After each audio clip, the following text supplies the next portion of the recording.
This is my Module 1 assignment video.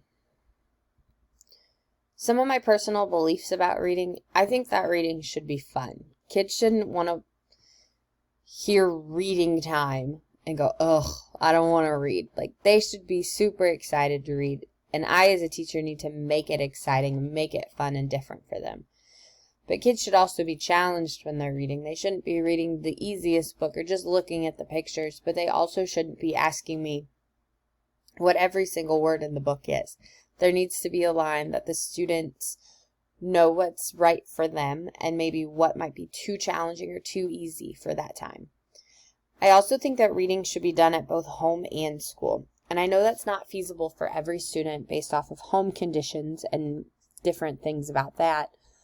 But I think if I can have a classroom library that allows students to have books, maybe they're able to take some of those books home. And those are the books that they can read at home to be getting that practice. And at school, I need to make sure that I set time aside so that the students have time to read those books and get practice in there. I also think that kids can learn from being read too. As a kid, I remember sitting with my mom or my dad and looking at how they read and how they pause at a comma and stop at a period. But then if there's a question in the book, they made it sound more like a question. And when there was different characters, they'd read with different dialogues. And I think that kids learn so much just from listening to someone read to them. Some reading theories and theorists that I kind of related to, looking at that big list, were the associationism, the unfoldment theory, and operant conditioning. So associationism and making internal connections with life experiences to guide you before, during, and after reading. So some of the examples of that are web diagrams, a KWL chart, I know, I wonder, and I learned, so that they're kind of using past experiences to fill out this chart. And while past experiences are great, not every student has the same past experiences. I might have been able to go on a vacation to Florida, but my friend next to me might not have, and so he might not know exactly what the beach looks like or what you see there. Or it could be that someone went somewhere different, but I didn't, so I don't really know what that theory is. So maybe I draw in from videos I've seen or movies or TV shows to kind of help me with those past experiences, and that might be what I have to do for some students. The unfoldment theory is student-driven, and adults follow the child's lead on what they learn and when they learn that material. So to me, this kind of sounds like Montessori schools that we studied back in high school, where students are allowed to learn what they want to learn, and if they want to do math all day, that's great. They do math all day. Maybe they're in 2nd grade, but they do 4th grade math. I mean, they just can thrive at what they want to and maybe not put so much focus on what they don't really enjoy. The one thing, though, that kind of is hard about that is structure. Because since they don't have that structure, once they're done with that kind of schooling, they're not quite sure what that is like. And getting into that kind of routine and structure might be kind of hard. But I do think that students should be allowed to not necessarily not learn what they don't like, but if they really love something, they should be able to put in a lot of effort towards that, but still put in some effort towards everything else so that they're more well-rounded in a sense. Operant conditioning is using reinforcement that influences and changes behavior. And so you're using that positive reinforcement. Say when the class lines up correctly the first time you ask, they get 5 minutes extra recess or something like that, giving them those positive reinforcements that say, hey, this is what I want you to do. Let's keep doing that. One issue that I do see with that, though, is that students can become dependent. They're always trying to look for the right answer. Even if they don't know how they got there, they're just trying so that they can get the piece of candy or the sticker or whatever it is you might set up in your classroom. They become dependent. So making sure that you start heavy with that so that they learn those behaviors that they need to learn. And then you slowly taper off giving them the physical aspect. You can say good job, that's great, but maybe you don't give a piece of candy every time. You give it every few times.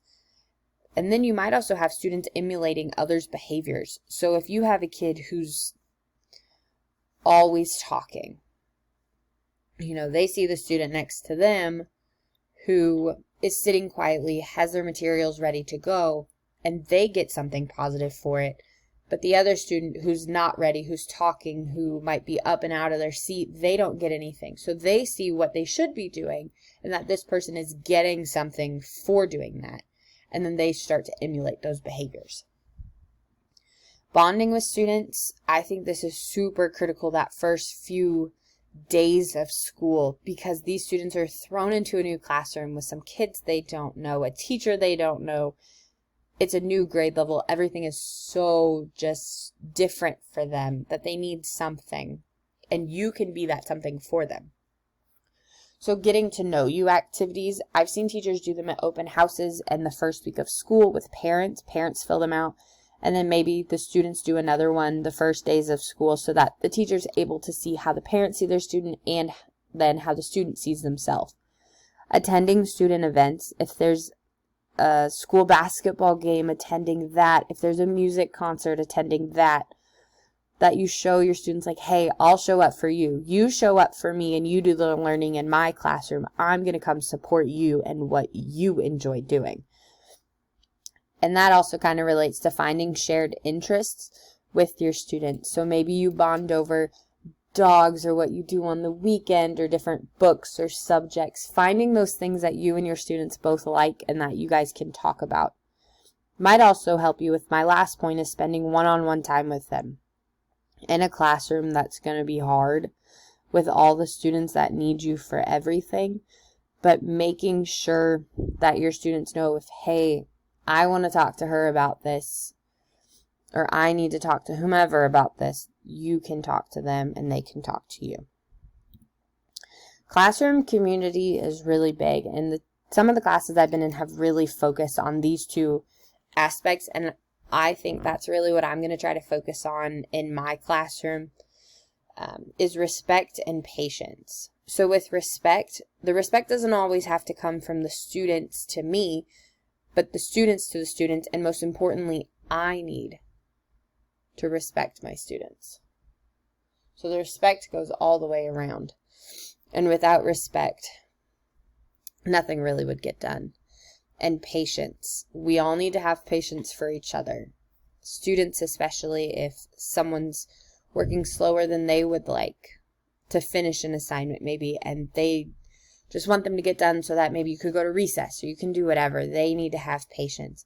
I've experienced that in my observation classroom yesterday and today, that our smartboard wasn't working and the students had patience and they let us adults in the room figure it out.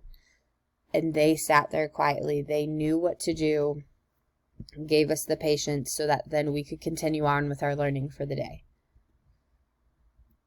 And then 3 concepts from this week that I really enjoyed and are really going to think about and look out for in the classroom that I'm in this year is if your students don't trust you as an individual, they won't trust you as a professional.